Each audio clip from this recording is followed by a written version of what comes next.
Hello everybody, welcome. I'm No02 and you're watching this video.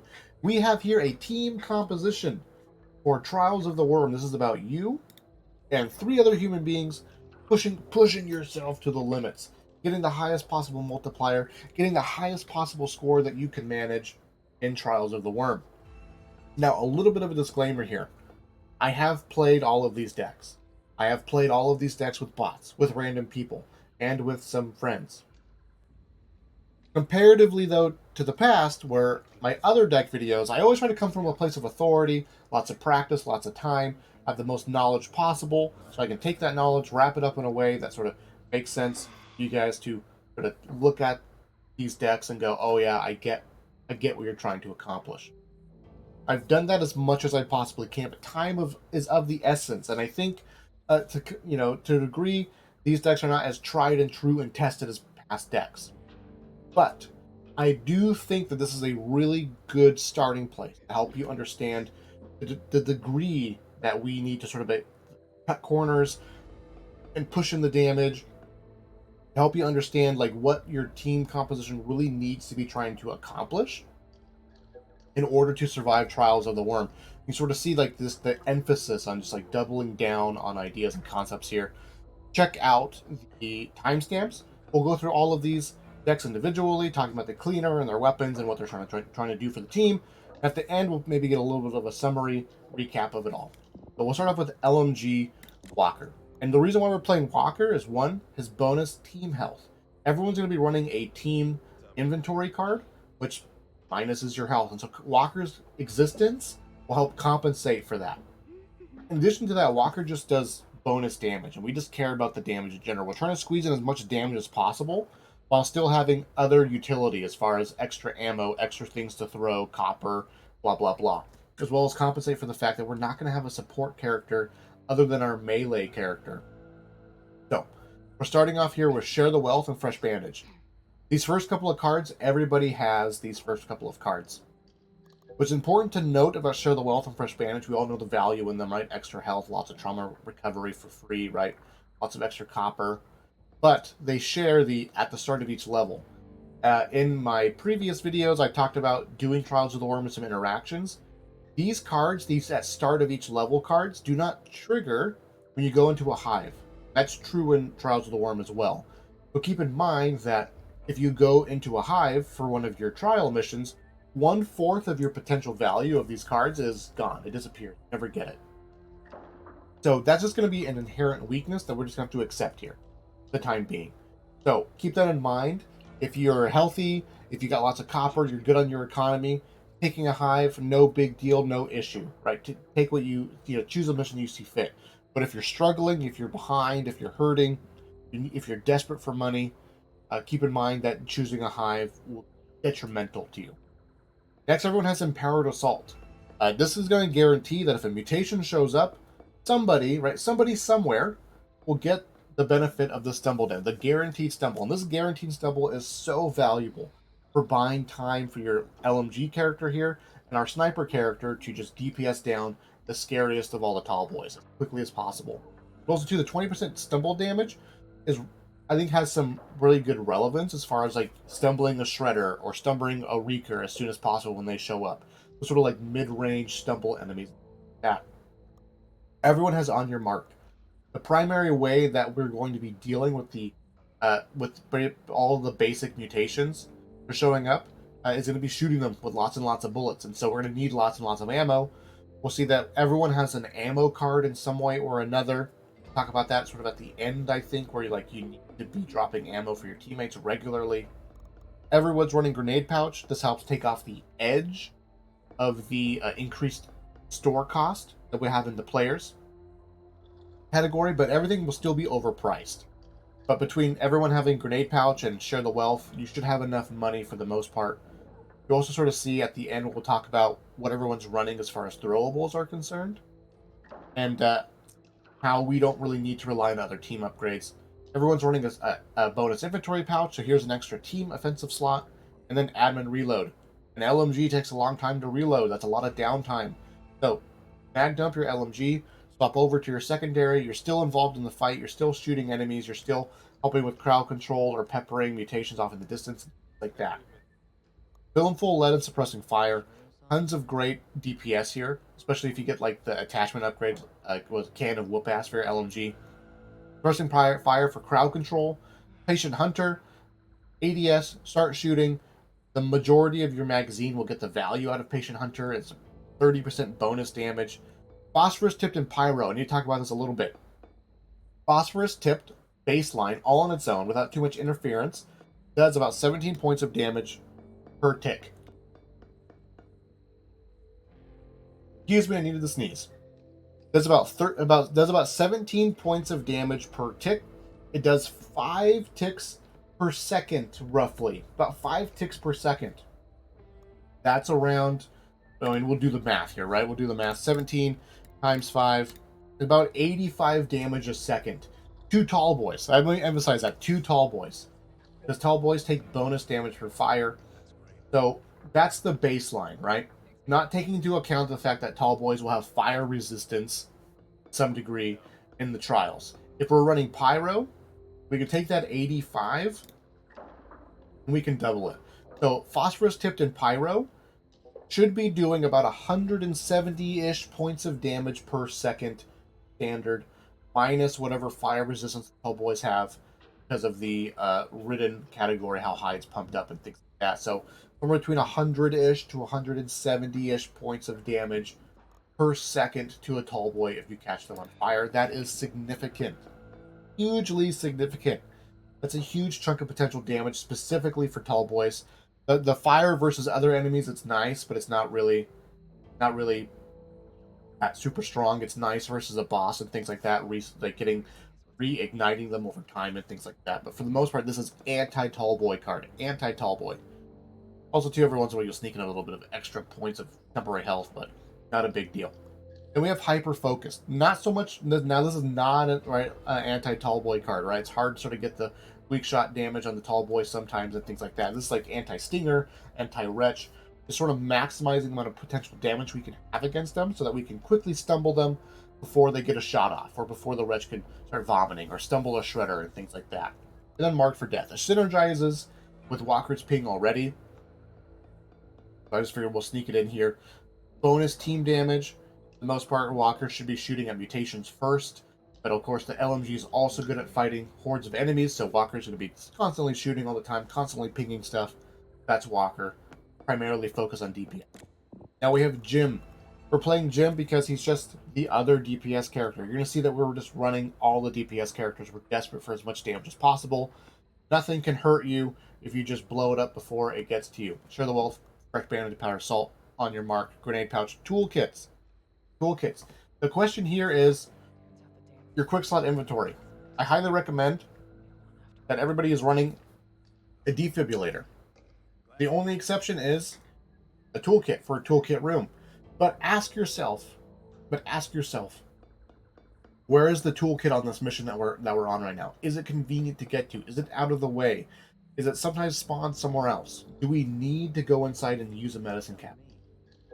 I tend to find that because we want to move as quickly as possible, that a lot of times you can just skip the toolkit room, rely on your fresh bandage, rely on your melee character to keep you healthy, and just have the defib. So if somebody dies, you can just pick them up. They're already traumatized out. There's just no way around it. There's no amount of real like trauma resistance to stack up and compensate for it. Because again, at the end of the day, instead of investing lots of cards into being hurt, let's just invest cards into never getting hurt in the first place, which is just damage, right? So I think it's fine. Just have defibs, because sometimes that might happen. You keep somebody alive, you keep them in the fight for the rest of the mission. That's going to be more important than like spending 1,200 copper and getting them healthy again and things like that. It's going to be more economic in the long run, I think. But play it by ear, mix and match how many toolkits you have and defibs. But I'd say go heavier on the defibs. Then just damage. The ammo pouch for the sniper, just straight up just ammo. But we're trying to min max how much damage we can do per bullet. So bonus damage, bonus damage. Patient Hunter, again, just ADS and start shooting. Don't worry about getting max stacks before you start firing. By the time you're getting to the end of your clip, the last half of your magazine will be getting the full benefit of Patient Hunter. Confident Killer for just like straight up flat damage. Knowledge is Power for weak spot damage. But also for the information. things like that. This character I think should be potentially running like bait jars, the bile jars, so that they have the opportunity to potentially like, or flashbangs. We'll talk about it more. Either way, this character should be running the grenade that has the potential to stumble a mutation, so that they can evaluate what the health is, how much time they have left. Oh crap, we're not going to kill it in time. Let me save somebody from getting smashed and flashbanged or something like that. We'll talk about that more at the end as far as what grenades the team will be running together. Experimental stimulants, damage and reload speed. This is the team effect, right? We're gonna have there's three cards in the game that sort of like fundamentally, like by their design, give the team bonus damage. We're not, or four, and we're running all of them to some extent. And so when things get scary, when a mutation shows up, a boss shows up, you can pop this. Your entire team is getting a bonus 20% damage. And also for you as a sniper, that 30% reload speed helps you shoot faster. And so you'll see here for the sniper, we've invested both into damage per bullet as well as rate of fire by increasing our reload speed. And that's also another reason why we're playing Jim. Reload speed, the weak spot damage for the whole team, because the whole team has lost their bonus weak spot damage, or the mutations have lost bonus weak spot damage. Jim helps compensate for that. Suppressing fire. We are shooting relatively fast here with Jim, and so if that one bullet happens to trigger suppressing fire on a tall boy, that's huge value. That's a lot of crowd control. Hopefully between Jim Sniper and LMG Walker, you'll have tall boys melting or not being able to get to you in time and things like that. We sneak in stealthy passage here. Not anything in particular for Jim or anything like that. We do lose the quick slot on Jim, right? So we're going to have 3 quick slots entirely. It sort of looks funny that Jim's running the tool belts, but he gives to others. He's the giving individual. Being able to avoid some sort of forced horde event because of an alarm door can be huge. The copper's nice as well, 100 copper per blah blah blah. I would say don't get super greedy about like, let's stop and let me stealthy passage these birds that are not in our way and things like that. Give and take. If you want to stop and disarm everything that's not necessarily blocking your way, we'll call that greedy. And if you're willing to take that risk. But this is really about like, think about a call to arms where there's like 2 pretty much guaranteed alarm doors literally in your path. And so just being able to get through them without having to trigger a horde event is huge value. Huge value. Next is Tala SMG. Same thing, right? Same couple of cards here up to on your mark, grenade pouch, bonus offensive slot again, and then ammo mule, Magician's Apprentice. This character should be running pipe bombs. But for the most part, too, if you have opportunity to set up for anything, like there's a hag coming, you're going to set up for throwing a flashbang at it, you can have Tala drop whatever grenades they have. Somebody else gives Tala the flashbangs. This person will be in charge of throwing things if you have the convenience of getting that item to them.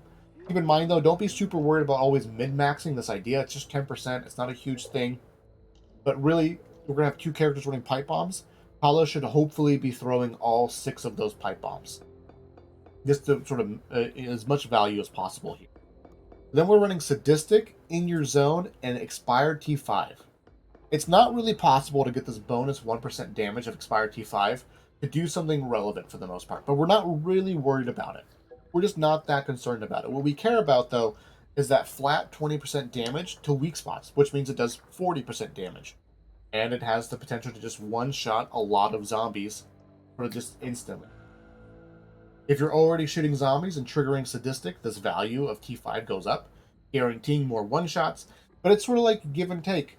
If you are in a hard, scary situation, this deck is about crowd control. This deck is about you shooting lots and lots of zombies, helping the melee player deal with things at a distance, helping sort of thin the enemies here, helping to, shoot off helmets and then lay into those armored zombies, because those armored zombies will be an issue for your melee character to deal with comfortably and things like that. That's your job playing as Tala here. Oh, I forgot to mention, why Tala? 1, just damage, DPS. Her bleed damage is pretty comparable to, I think, Walker's 10% damage.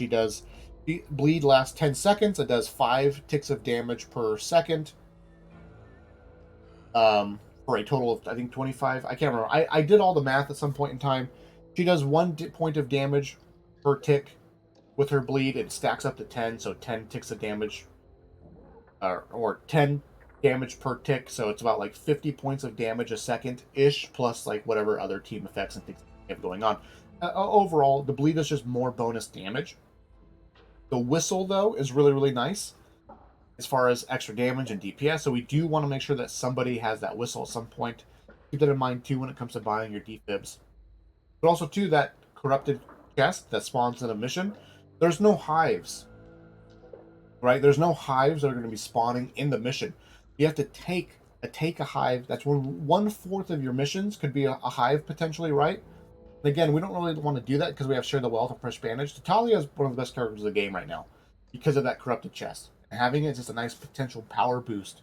1 per mission guaranteed is a nice potential power boost for your whole team, upgrading weapons and things like that. But Talia's about SMG, shooting heads and things like that.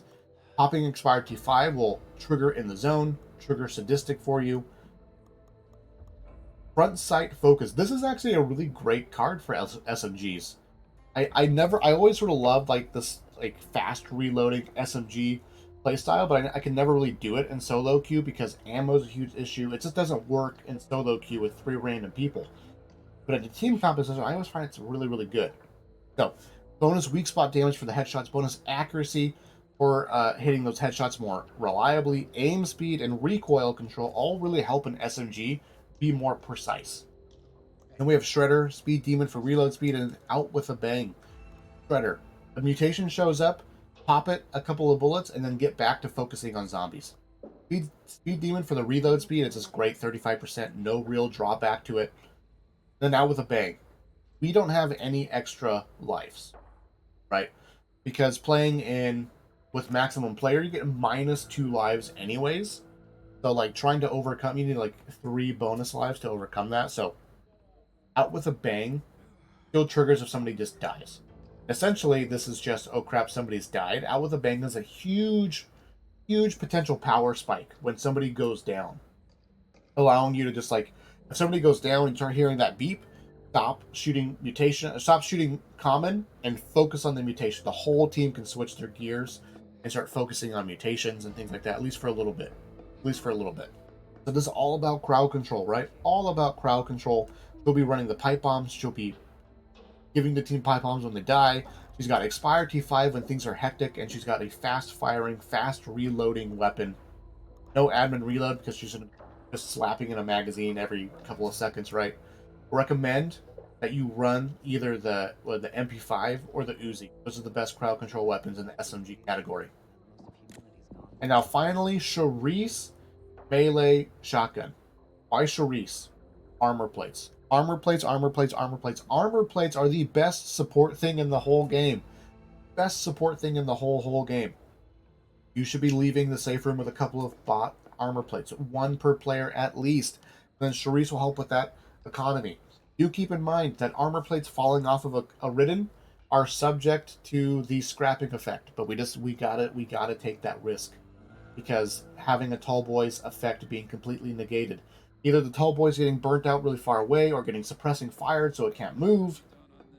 But if it does get on top of you and you guys are flush with armor plates, you don't need to throw a flashbang or a bait jar at it. If everyone on your team's got a couple of armor plates, just let that tall boy smack you. It absorbs the whole hit.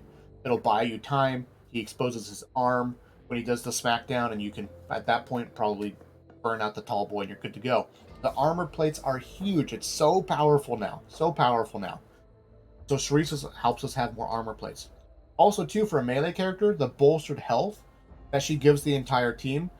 Plus, if we just run well rested now, we don't need to run like Face Your Fears and things like that because just straight up health from Battle Lust and Vanguard will be translated into temporary health for both yourself and your entire team. So Sharice allows us to basically cut some cards out. We don't need to run Fit as a Fiddle. We don't need to run Face Your Fears. We can run other cards and sort of be that mainline healer. So same couple of cards here. Grenade Pouch, Heavy Hitter.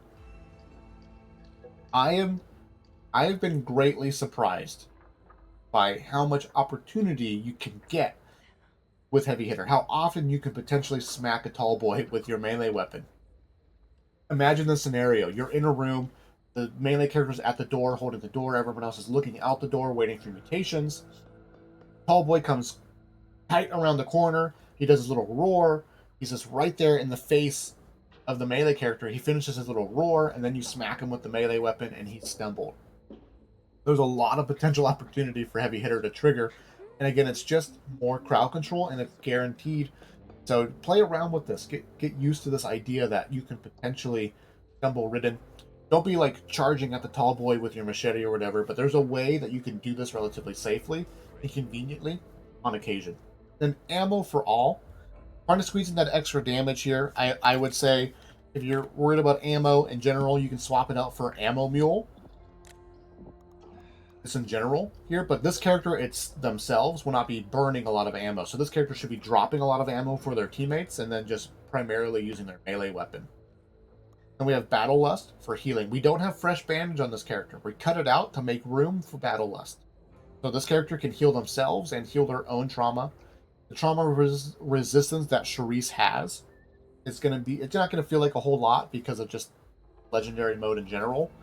But she can heal her own trauma. So any bit of extra health that she can prevent from becoming trauma because of her passive will benefit from Battle Lust. Vanguard, Buckshot Bruiser. This is about helping her maintain her temporary health over time.